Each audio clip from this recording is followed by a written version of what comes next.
Muspelheim will be our first map. And right off the bat, we can see Oz spawning in the top left-hand corner. I still have the taste of chocolate in my mouth, man. I tried to eat it in between the break, but I carried it over through the regular broadcast. So guys, if I make all of you hungry at home, excuses-moi, as Lutot would say. Fnatic Oz is of course the red Proto spawning on the left top side of Muspelheim. Muspelheim only the starting map for the Tuesday game. So guys, if you're not a big fan of Muspelheim, don't you worry.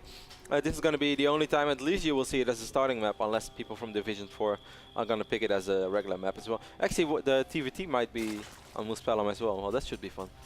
Of course, on the right bottom side of this map, and we got Liquid Zenio. Team Liquid was performing also well recently. Just the other day took out Team Evil Geniuses 4-0-8-0 in Evil Geniuses, their very own Masters League Cup. And I'm kind of blown away by the results of the league, ban, as you remember the days when Mouse and EG were tweeting against each other on Twitter, kind of like friendly arguing a little bit about who is the best team, who is the best performing team. Now both of those teams are at the bottom of the EG's Masters Cup. Yeah, a little bit unfortunate. EG getting pretty smacked by Liquid yesterday. Yeah. That was a 4-0, right? 4-0-8-0. Not even winning a single map against Team Liquid. So of course, EG is still one of the absolute strongest teams in terms of individual talent. They're having a hard time getting it going in the team leagues. Pretty quick pull over here for Zenio, Ben, trying to get those links out as quick as possible. Doesn't want to bother with probes blocking pylon or warping in pylons and blocking the network expand. Meanwhile, on the top side of the map, we see Oz going for a Nexus first. Now, Ben, I said this before, but if I think of Oz, I think of the series that he had against Stefano at the MLG Summer Arena right after our NASL Season 3 championships. Of course. And in that series, he developed a little bit of a reputation for two-base play. Doesn't mean that he's incapable of doing anything different. In fact, that's quite the contrary. We've seen some great macro games out of Oz, but he certainly has a little bit of a leaning towards the aggression, and definitely when he's playing against Zerg. Well, he cancelled the pylon, so Zenio will still be able to get his hatchery up in time. Now, talking a little bit about Muspelheim, perhaps a map that some of you guys are not that familiar with. Well, guys, welcome to the crew, because I would lie if we say that we are complete experts on this map. But Ben, what I've seen from this map and the very few games that I played on this map as well, is that for a Protoss player it can be pretty damn hard to go up to 3 bases. What I would recommend is kind of old school Metalopolis playstyle, where you get one pylon over here and then gate with 2 cannons behind it. So basically then you only have to worry about this area. Well, those links almost sneaked in, but Oz did manage to warp in a pylon at the very last moment. Sorry that I did not pay attention to that, as I was carried away with my own little story. I agree with you, Kevin. That's probably the best way to go about securing a third base.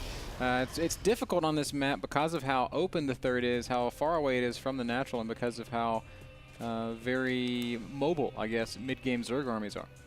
And certainly Zenio, Ben, even though Zenio definitely switched up his style quite a bit and he became a little bit more of a standard Zerg, we still know that he loves to be an aggressive player. When I think of Zenio, Ben, I think of a Brazilian football player. You know why? Because they're all born as attackers, and eventually they will realize that, hey, I might not be the best striker, I might have to be a midfielder. And eventually some are going to realize, you know what, if I still want to play professional football, I'm going to have to be a defender. Now Zenio, despite playing a little bit more passive over the last few months, he still has it in him to be a very aggressive player. Yeah, absolutely he does. He loves to attack. And we also know that he loves to mix in unorthodox unit combinations and basically build orders. Hydraling! Hydraling into Muta is one of the things that he's, like, if he's famous for anything, it's probably for something like that. Haven't seen it out of him, I think, at all this season, but I would really love to, because it is an exciting, dynamic way to play StarCraft. Without a shadow of doubt, Ben. Chronoboost going down on the Cybernetics core and the Gateway. Of course, keeping a close eye on all the assimilators. We see that so far Oz only took 1 gas at his main base, Ben. Zenio does have an Overlord lurking outside of the main base, but he's not able to spot those assimilators yet, so Zenio doesn't know. No, he does not. And I mean, you're going to have to feel that this is going to be a very aggressive Oz. Yeah, it's looking more and more like maybe a +1 timing with some gates. There go 3 more gates, so it will be at least a 4 gate. But he doesn't have +1, so I'm more starting to feel like this straight up 7 gate. Oh, you're right. He doesn't. Why did I think +1 was spinning?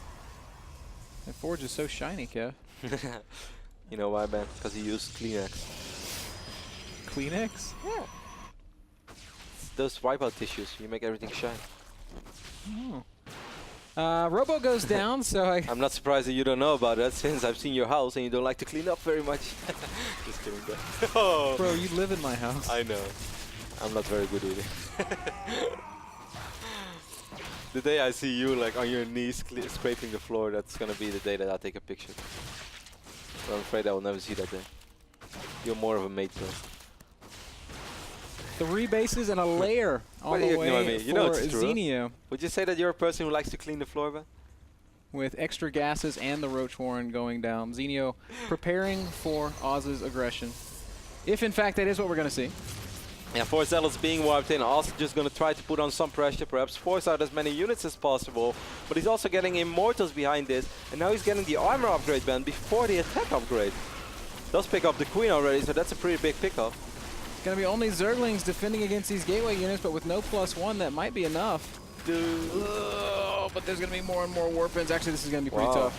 Zenio is going to be very hard with just links, and I think this hatchery ban is pretty much doomed to fall. Oz, not even trying to go all out with his aggression, is actually going to achieve more than he could have dreamed of. 5 roaches are on the way, but this hatchery is going to fall. The second queen is going to fall. He might be able to pick up this overlord. Zenio is already supply blocked.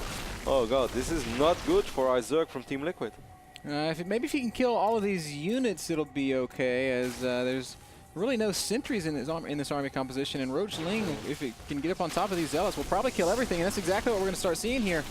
Zealots pounding away at the Roaches while the Zerglings go and deal with the Stalkers. Lost 1 Roach there, a little bit sloppy. Unnecessary, of course. Now 5 Hydrolisk are in production as well. And that should trigger for us, just be like, okay, if he doesn't know, of course.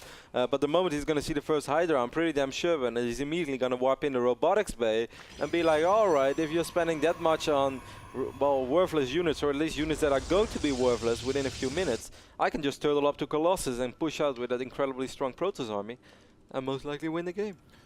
Oz is going to go ahead and back off here. Zenio working on about 50 drones at 2 bases. He's retaking his 3rd. I'm not really sure what Zenio can do from this position. You have to feel like maybe some kind of Roach Hydra timing is his best bet. But as you said, Kevin, as soon as Oz realizes exactly what's happening, he's just going to throw down the Robo Bay. But he's going to wipe in 2 more gates. He might actually be, try to deal with these Hydra. Wow, this is annoying, by the way. So many links. Only 3 of them were able to attack. It seems like he just wants to deal with this with Sentries, Force Fields, Blink Stalkers and Immortals, which is definitely not mission impossible, don't get me wrong guys, even though he should really get +1 if he wants to do that. Because upgrades, man, of course, are going to be very important on Stalkers if you want to go head-to-head with Hydrolisk. Roach Hydra is making his way across the map. Oz's army is huge, Kev. What an unusual game. Well, I mean, I guess it's kind of what happens when that kind of just pretty standard gateway pressure is able to kill a 3rd base. It puts Zerg in a really awkward position. But this is not harder to swarm, man. There's no speed upgrades for these Hydras. It takes so long for these super slow Hydralisks to make their way across the base and map. And yeah, Zenio might be able to keep Oz on 2 bases for a little while. Oz actually going to try to fight over here, which I'm not sure if it's the best idea. I guess his army is stronger, but I think he's going to lose quite a bit. I don't know. He's got a lot of sentries. He's got a lot of Immortals. There's not that many Zealots. Hydra's going to do some fantastic damage here. What is... oh, man. Zenio's going to get crushed. Zenio, most of his units were not actually there yet. Force Fields landing big time. Guardian Shield helping out. And Zenio knowing that the investment he made into all those Hydralisks was pretty much useless. I think first Zenio underestimated the aggression and then he overreacted to it by thinking, all I have to do right now is survive. That's why I'm going to make as many Hydralisks as possible. But once Oz just like marked in a couple of Zealots and then backed off, Zenio realized that he had to be aggressive with the Hydras and it was just, useless. Because of course if you are like facing a Protoss who's super all in on 2 base, getting those Hydras out might be what just turns it around. I mean, we've casted some sick games in the past where I think even it was Zenio on dual side where he defended against some super sick 2 base Protoss all in. And we thought he was dead, and then with the Hydras he pushed him back and still won the game. But in this scenario, Oz was far from all in. Again, brought to you guys by LABite.com, premier restaurant food delivery service servicing the Los Angeles and Orange County areas. If you guys live around LA and you want to use a premier food delivery service, check out LABite.com. Use the promo code NASL for a little bit of a discount. Getting discount on your favorite food, man. Is there anything better than that? Half off Pizookie sounds like a good thing to me. We're going to take a quick break, guys. Game number 2, Zenio versus Oz when we get back.